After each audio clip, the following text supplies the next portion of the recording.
आज आम तैयारी करबा पालक पूरी और पालक पूरी को मु सर्व करी छोले सांगरे रेसिपीटा आपन को मिल जाव मोर लॉन्ग वीडियो रे।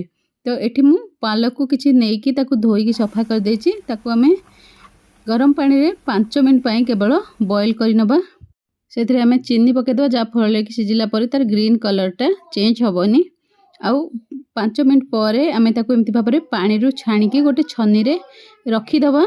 आ ठंडा हैला परे आमे ताकू ग्राइंडिंग करनबा। एबे आमे पालक पूरी पाई अटा दली नबा। आउ अटा रे मु प्रथमे एथिरे पके देछि जुआणी। आ तापरे आमे एथिरे ऐड करदबा लूण।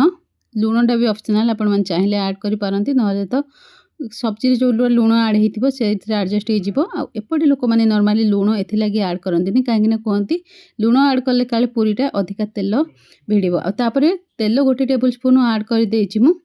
तापरे आमे अटा को दली नबा। देखंतु एबे अटाटा मोर डो बनी जाइछि। एमति भारे को स्मूथ डो बने नेबे, टाइट डो बनेबे, नहले पूरीटा अधिका तेल टाणिबो। पूरी को बेली छाणी नबा।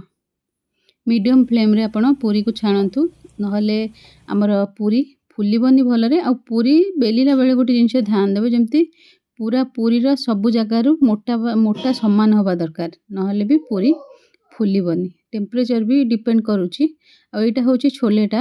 एबे हमें छोले और पूरी सर्व करनबा। प्रथम थर मोर वीडियो देखुतिले मु दीप्ति, मु नोएडा एक्सटेंशन ने चलाउची निजर क्लाउड किचन।